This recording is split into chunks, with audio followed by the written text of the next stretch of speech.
How are we doing? So, first of all, a big thank you to all of you, because I know that it was a really long day. There were a couple of talks left, so I really appreciate your presence, and please, another round of applause for you.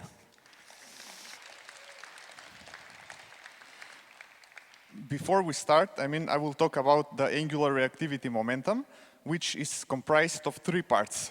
The first one is the new control flow. The second one are the deferred views. And the last one is the Angular signals, which is basically the core part of the reactivity. I have two questions. First of all, how many Angular developers we have right now? Can you raise hands? Okay, nice. And the second one, how many of you have actually tried one of these three things that I mentioned? Even be it the basic things. Okay, so nice. You're in the right place. We will discuss a bit in a detail, and for the other ones, I hope that it will also be informative. And one other thing before we start, so a couple of words about myself. My name is Blagoj, I come from Macedonia, I work at Netcetera, and I have a couple of years of professional experience in applications revolving around the protocol, which enables increased security during online payments. The easiest way to describe me is via three things that I love doing: traveling, running, and last but not least, coding. And without further ado, we can start with the first part, and this is the new control flow. So the new thing here is just the syntax. The concept remains the same. But whenever we want to switch to something new, there should be a really valid argument to do so, and not just go with the flow, no pun intended. When you try to search for arguments, which are pros for the new control flow, the first one with decreased bundle sizes. But if you look at benchmarks, this doesn't look like it decreased so much. The second one is about speed, and this is really valid argument. But again, if you look at benchmark specifics, it doesn't appear that the difference is big unless you swap rows. But this is something that you cannot sell to management, because you say, let's migrate, and then we say, if you swap millions of rows, you will have a significant impact, because there aren't much applications that really operate, especially on the front end, with millions of rows. That's why we need something more everyday or standard, and that's why I found this slide in Enea Yeholari's presentation. Some of you may know him. He is an Angular evangelist. And as we see here, we have a really good example. So the time it takes for the view to refresh without the new control flow is 1.49 milliseconds. And in the picture below, we see that with the new control flow, this is 0.82. So this is a 45% increase, and this is already one valid argument why we should migrate. The second argument is that whenever we have variables with the new control flow, they are already into the reactive context, meaning that we don't do change detection for them, and we will see why is this an advantage. And the last thing that we will see into the next examples is that the readability is quietly improved, so it is less verbose and more developer-friendly. Let's look how the new control flow syntax looks. First, the old, or still the current approach. So whenever you have an if-else block with the old approach, you would have this ngIf directive, then put the condition, and then for the else block, you need to define a template reference variable, and at the bottom with ngTemplate, you define the condition that will be displayed if the flag is false. On the right-hand side, we have something that is way more readable. So we have this if, else blocks, and within them, we will see what will get displayed. Something similar is for the other cases of the control flow. So we have the ng switch. As we see on the left-hand side, a bit more verbose. On the right-hand side, we have the add switch, add case, and the add default keywords. And we can agree that the right-hand side is more readable. The last is about the for loops, which are also widely used. So on the right-hand side, we have the new approach. There is one improvement, so to speak, here, because with the old approach, if there isn't nothing into array that you want to iterate, then you would need additional element, in this case a paragraph, and you need to explicitly check whether the length array is 0.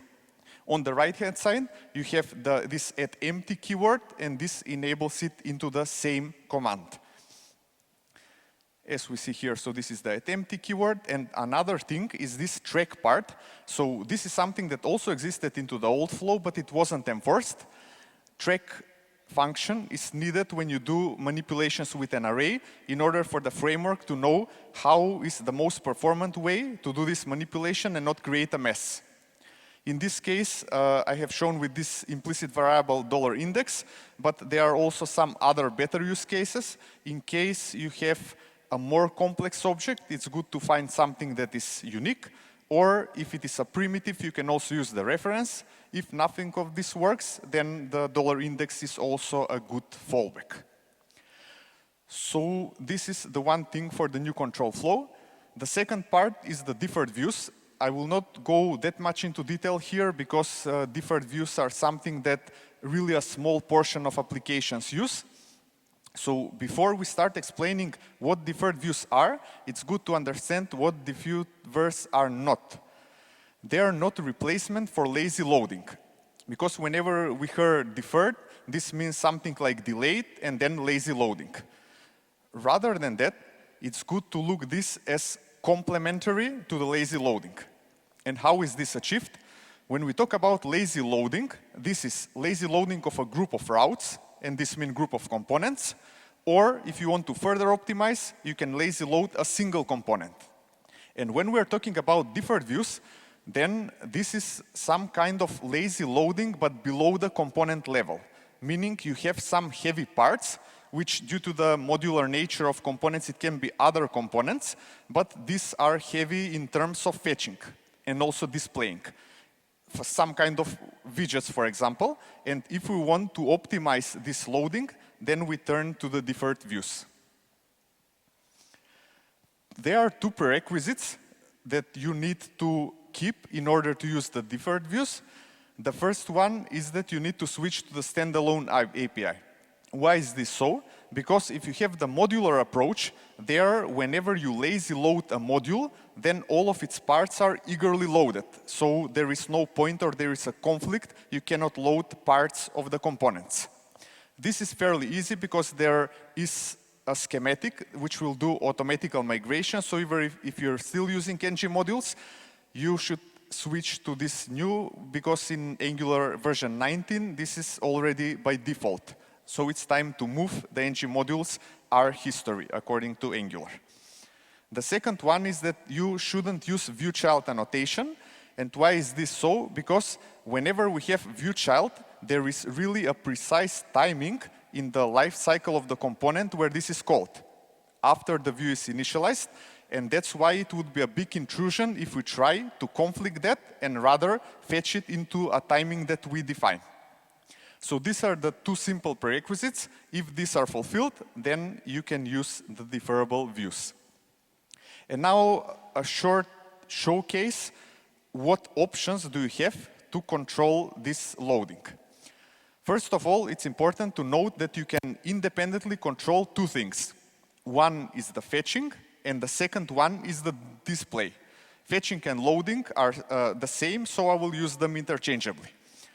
The defaults are that both fetching and display happen on idle callback on the browser.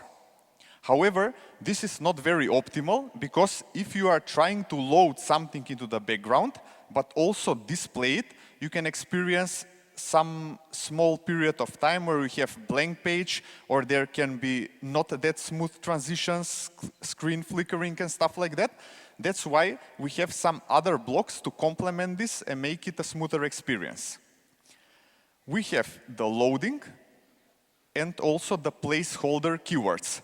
And again, there can be some confusion because these two appear in really short period of time. So what is the difference between these? The difference is that the placeholder is always shown first, because whenever a component is loaded, it doesn't mean that this specific heavy part will be loaded first. So we have the placeholder, and once this heavy part is starting to being fetched from the background, then we display the loading block. Basically, the placeholder content is replaced with the loading block. Here we also have some keywords after and minimum in order to ensure that there is no flickering. So this minimum says that even if the fetching takes less than 200 milliseconds, we need to display this so that the human eye doesn't suffer from this flickering. Once this is finished, we will get the content of the heavy block that is supposed to be loaded. Of course, this is the happy case scenario. In case something goes wrong, then we will display the contents of the error block. And now there are different options in which you can control when this gets displayed. So this first on idle is the default one. So it's the same as in the image above, where you do not put anything. You can also put, for example, on hover of a trigger element. The trigger is optional, so if you do not put anything, this would mean on hover on the same component, which at first point can be a bit tricky, because how could we hover on a component that is not there? This is the component that we need to load, and in order to load it, we need to hover over it. And that's why we should also display the placeholder here, so that we have some kind of so that we know where we should hover. This trigger element is that it doesn't have to be that same component, but rather any other component. In this case, I have placed some kind of a button, which is way below the viewport. So whenever you hover on this button, this would mean that it will trigger the loading of some unrelated component. And there are some other options, like you have interaction, which usually means user click. You can have a fixed delay after 3 seconds, or you don't even need to interact with the trigger, but rather you will say whenever this trigger enters the viewport, it means the screen, then you will trigger this fetching from the backend. And this last example clearly shows that you can independently control when this is being fetched and when this is being displayed. So suppose you have some heavy component that wouldn't fit into the initial screen of a normal laptop. And then, because if there is a bigger possibility that this gets loaded, you say, okay, I will not wait for the idle callbacks, but rather after 1 second, I will start fetching. And whenever this is done, I'm just waiting for this flag condition to become true, and then I will re-render the content. In this case, we ensure again that the user experience is better. Whenever you see this when, some can confuse it with the if block. It is in somewhat similar, but there is just one difference, is that the if block can attach a component to the DOM, but then whenever the condition is not fulfilled, it will detach it. In this case of the loading, of course, there is no reverse operation, so once you load it, it cannot be unloaded. It's already there. So as I mentioned, because if your application doesn't have heavy parts, then this deferred views is something that you will most probably not use, but it is useful to know that it is there, so in some cases where it is needed, that you're aware that you have options how to control this. Now the last thing is about the signals, and as I mentioned previously, the signals are the core part of the Angular reactivity. Before we explain what signals are, we need to know what kind of problem are they expected to solve. And for that, we need to know how Angular currently behaves with the change detection. And the change detection uses this library called Zone.js. And what this does, in a simple explanation, is whenever anything changes, be it a very small change, it just re-renders everything. The thing is that we say that Angular isn't aware what has changed, and that's why it has just to re-render everything that it encounters, all of the views. Of course, this has, it could have performance impact, although modern browsers can handle it, but if we can do better, why not? So currently what happens is that the browser just puts the load that Zone.js gives to it, and Zone.js really isn't interested that there are way too many renders that it should be, and that's why this is still in place, this solution. But it was recognized that Zone.js can become quite heavy, and it would be good to get rid of this and make the framework more performant. How would we do this? First, we need to understand how Zone.js works under the hood.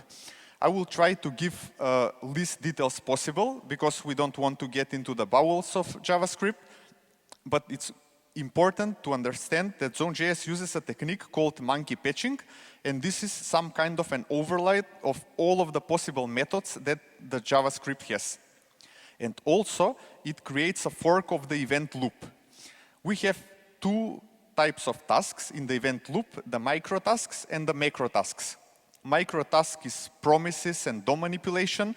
Macro task is some kind of a scheduling, so we have IO operation or this set window and set timeout.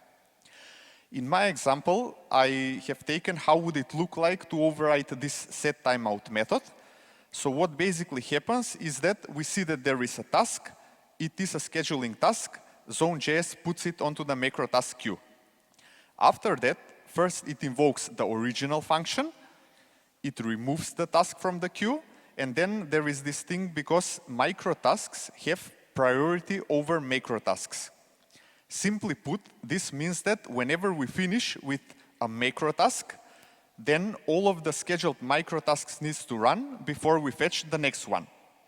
So, after this macro task is finished, we wait for all of the micro tasks to finish, and here it is that the Angular framework is subscribed, so it listens to this change, and then a tick signal is sent. And whenever this tick is received, what Angular does is that it just goes through all of the views into the application, and it calls detect changes. And this detect changes does nothing but this re-rendering that I keep mentioning. As I mentioned, the list of events that are in JavaScript is huge. You're not supposed to read this. This is just to say that even it doesn't fit on a big screen. And it was recognized that really Zone.js is quite heavy dependency and it makes overhead onto the browser, so it would be good to remove it. Currently in the standalone API, there is no option to remove it because of obvious reasons. It will be replaced with signals. But into the history, when we had ng modules, removing Zone.js was as simple as you just put this ng zone no op and then thing is done. What is the problem? If you do this, then you would be responsible for the change detection. This means that you would need to keep in sync the model and the view all of the times, and this is something that a framework is supposed to do and not us. It can lead to many mistakes if you try to take care of every single change that happens in your application, especially having in mind all the events that it triggers afterwards. So this removing of Zone.js needed to wait for better times, and those better times are now. Because I said previously that Angular doesn't have any information what changed. But because we are overriding the methods, we can say, okay, the user clicked something. What would Angular do with this information? Even if it knew what changed, there wasn't a mechanism which would enable optimized performance. So more radical changes needed to be done in order to enable this. And this is coming into the latest 3 or 4 major releases in the forms of signals. And now we will show what signals are. Signal is defined as a lightweight reactive wrapper, meaning you can consider this as some kind of a method. So it can be defined with some kind of a constructor for which you can supply a default value. Of course, if you do not supply a default value, it will be undefined unless you set something. Then we have set methods for writing the value. We also have update method, which will mutate based on the previous condition. And for getting, you just enclose this, you put parentheses after, and it's the similar if you want to use it into the template. So how is this supposed to help into making Angular aware what it needs to render? And here is the plan. First, you need to migrate all of the variables that you have into signals. If this is the place, then Angular will keep a reactive graph on startup. So this means that it will go through all of the components and it will scan all the inputs that are signals. Then it will attach event listeners to all of the signals that will listen to this set method. And then whenever a set method is called, it keeps an internal map or this reactive graph to know which components have this signal as an input, and it will only re-render those ones, which is already a significant improvement as opposed to the old approach where we just render everything. What is the problem? This would look good for a new code base, but for existing code bases, whenever you mention that you need to migrate all possible variables into signals, this means a huge effort. And of course, it would be too much to ask for some kind of an automated migrations because no one could imagine for what purpose are you using the variables. It's really a developer style, but also there are several types of signals to distinguish. There are several types of signals, and these computed signals maybe are the best to explain how is this boosting the reactivity. We have this basic example, so we have these two variables A and B and see which is their sum. And whenever we change the value of A, in this case to 10, what do we expect that the value of C is? Having in mind that these are not reactive variables, what would you say that, is the value of C? You can also shout or guess. Yes, it would be 8 because C is, it's computed once, but in order to evaluate the change, you would need to somehow recompute it again. That's why computed signals are doing this under the hood for you. So in this example on the right, now A and B are not ordinary variables, but signals. And now what would you expect that the value of C is when it is computed? Come again? Yes, now it is 15. So the idea is that under the hood, the reevaluation happens, but as long as you do not do it, everyone is happy. What is one thing to take care about is that in case you use conditional logic into computed signals, things can become quite a mess. If you use signals only, it would be really hard to find the border case, but it can get really tricky if you mix ordinary variables with signals, like in this case. Why? Because computed signals are executed lazily, meaning the value is computed the first time it is requested. And there is one other thing, is that during the execution, also we track which signals are dependencies to this computed signal. So what this means, if we see this example, it would mean A is 3, so we go into this if block, it will say, okay, the if block is not fulfilled, and it will return 3. But the problem is that because it didn't enter the if block, it didn't consider that the B signal is dependency to D. This has the implication is that because if B changes, we would expect that this should also be affected, but this wouldn't be the case. And the easiest example to see this is that, for example, we have this code. We change A to 10, then we compute the value of D, and then we change B to 15. What happens in this case? Because A is initially bigger than 10, it will go into the if block. B is dependency, so whenever we set B to 15, we will get the correct result back. But if you see here, the difference is only if we flip these first two commands. What would happen if we first request the value of D and then set A to 10? Then what would you expect to get? This is a bit of a harder example, but I think that you will get it. So have in mind the two things. The first one is that it evaluates which are the dependencies, and the second one, it computes it lazily. So let's say, first, okay, D is 3, because A initially is 3.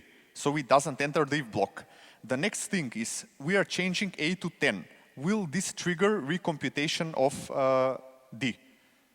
What would you expect? Yes, no is correct one, because A is not a signal.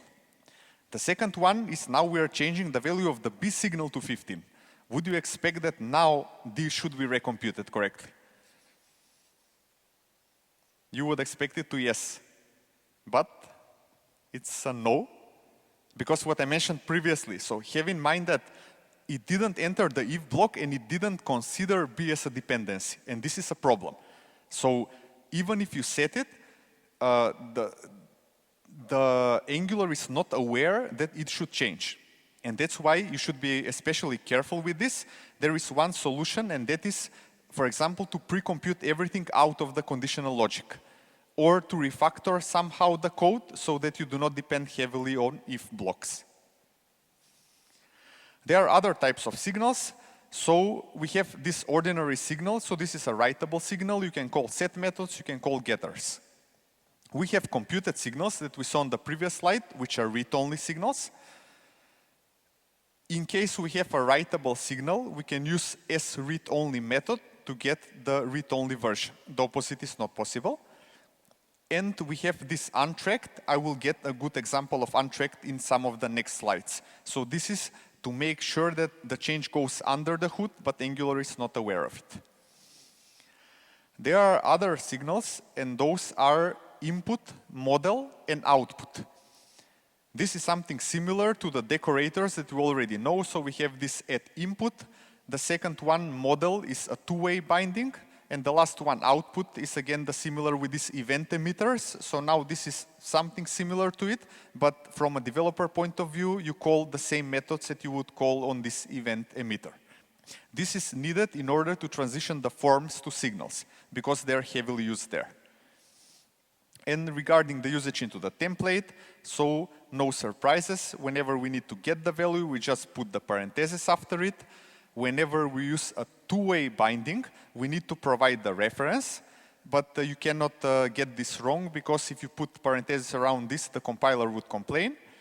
And the last thing about this output, so we have some kind of a click event, and after that we call the emit part. There are some situations into which you don't want to assign the value of some variable, but rather you want to execute a side effect. And usually Angular would say, one of the most common examples is if you want to log something, then you would use effects. So this is a method which will say whenever this hand signal changes, just execute what is defined into the effect. However, by default, writing to signals is not possible there, and this is a significant limitation because, in real-world use cases, who would like just to log something? For example, we had some kind of a demo shop application into which whenever a drop-down changed, we wanted to dynamically add a whole subform into a nested element. And for this, we need to write to signals. In order to enable this, you need to be explicit and say, allow signal writes. When I was thinking about why would Angular don't enable this by default, I could think really of some kind of a fail-safe approach. Because if you see in this example, I'm reading the value of this hand signal, but afterwards I'm setting it. So this looks like a circular dependency. However, this will not be circular dependency because the framework is smart enough that if it sees two consecutive same values, it just stops with this recursion that is about to happen. However, we can make this worse. So instead of setting, if we update this, then we make sure that the value is different. And then in this case, if you try to use it, basically your whole application will crash because it won't go out of this loop. However, if you do this way wrong, it will be anyhow visible. So in my opinion, really, it doesn't change anything. This is not a guarantee that if you enable explicit allow signal writes, you will be safe from something. So I think that into the next versions, this will be just enabled by default because after all, it's responsibility of the developers to know what they're doing. What would be the correct approach? So this is okay, because if you see here, we are reading the value of one signal, but we are changing some that is completely unrelated to it. And the second one is, as I promised, one use case where we'll use untracked. So this is some kind of a less verbose alternative. We are saying with this untracked, please apply the change, but pull out the nothing to see here officer move, meaning that Angular won't be aware, and that's why the compiler will not complain, and this will go as planned. There are some rare use cases into which whenever an effect is destroyed, you would like to do some additional stuff. And that's why you have this flex manual cleanup true. This would mean, by default, an effect would be destroyed whenever the component is destroyed, where this effect is defined. If you would like to change this, then you put this flag manual cleanup true, and then this would mean that you are in charge of explicitly calling the destroy method.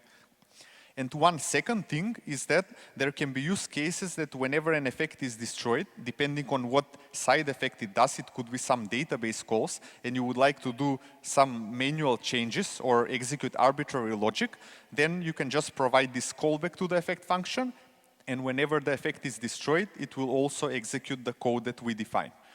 I couldn't tell immediately what could be the use case for manual cleanups, but most probably, since there is an option, there are some border cases in which this is needed, so it would be good that you are at least aware of it.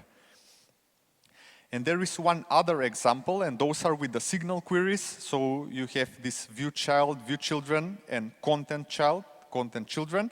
So these are also migrated to signals, and into the usage of the HTML, you can see that the usage is completely the same. So we can query either the native element or the component. In both cases, this works, just that you might need to put this optional chaining operator because there could be some short amount of time until Angular fetches the value, and you need to guard against accessing something that is undefined. So here we have the examples with the native element, and in the last example, for example, we have this other child component, and then we are accessing this hand property because it is a component and not an element reference. And this is more or less everything that is needed in order to migrate all of the variables that I were discussing about to signals so that you can benefit completely from this reactive approach. There is one other case that I would like to discuss, and that is whenever we use these static queries, there is a need that some view child is needed in ng-on-init. And if you try to do this in this way, you would get this dreadful expression changed after it has been checked error, which all Angular developers have faced in some part. Of course, I mean, there is a proper way of solving this. However, if you search Stack Overflow, there can be some suggestions. Just put set timeout and it will work. Because this error, I mean, it's really weird.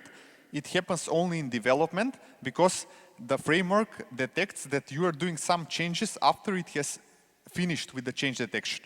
In order to prevent this set timeout we saw previously is triggering another cycle, so this is okay. But there is another thing that you could do, and this is to put the query as static. And if you put the query as static, this would mean that Angular will not have this undefined and then value, but rather it will just produce one value, and this will solve your issue. A better solution, of course, is this one, because when we migrate to signals, we will not have change detection. This is what Zone.js did. And if you're not checking anything, of course, that you will not get this error. But another thing more important, apart from this joke here, is that whenever we have these signal queries, the problem with the static queries is that you are not sure about the timing, but you know that if you do not fetch it at the correct time, then this is lost and you will have undefined in the component. With signal queries, the only thing that you need to do is this optional chaining operator, meaning that the value might be undefined at some time, but eventually it will be there. And this is enough for you to just abandon all of this approach and then just use the signal-based queries. A brief overview of the lifecycle hooks before the signals and after the signals. So as we see here, we have the ng-on-init and ng-on-destroy, which are kept only the same. Then we have the ng after view init, which has been replaced with after next render, and everything else is replaced with signals, meaning that lots of the hooks are just reduced because they are not needed anymore. There is one, let's say, the elephant in the room, which no one talks about, and this is the forms. Because every application has forms, so in order to finish the migration, you would need to also migrate the forms to signals. Currently, there is no official solution from the Angular team. They are just community solutions. So I have found this for template-driven forms and the other one for reactive-based forms. I have tried this second solution. I mean, it works in basic examples. However, if you have nested forms, it isn't so good. That's why, according to Angular, I mean, there is a promise that eventually there will be a solution. It is on the roadmap, but clearly not with enough priority. This ng extension helps in migrating some of the queries. Angular is now catching up, so I believe that all of these that are defined here are already provided as standard schematics. However, for the signals, still there is no possibility for automatic migration, which is a bit sad, but we can understand that it is too much to ask because after all it is a really big change. But let's assume that at some point Angular will also have an official solution about the forms, and this is really the last piece in order to migrate everything. There are two last touches that you need to do in order to get rid of the zone.js. The first one is this polyfills array in Angular JSON, so you need to remove either the whole array or just leave it empty. And the second one is into the application config, you need to have this currently experimental, provide experimental zoneless change detection, but I believe in a couple of majors this will also become stable. And once this is in place, you can say that finally your application is more performant and more reactive. And that would be all that I had to share. Thank you.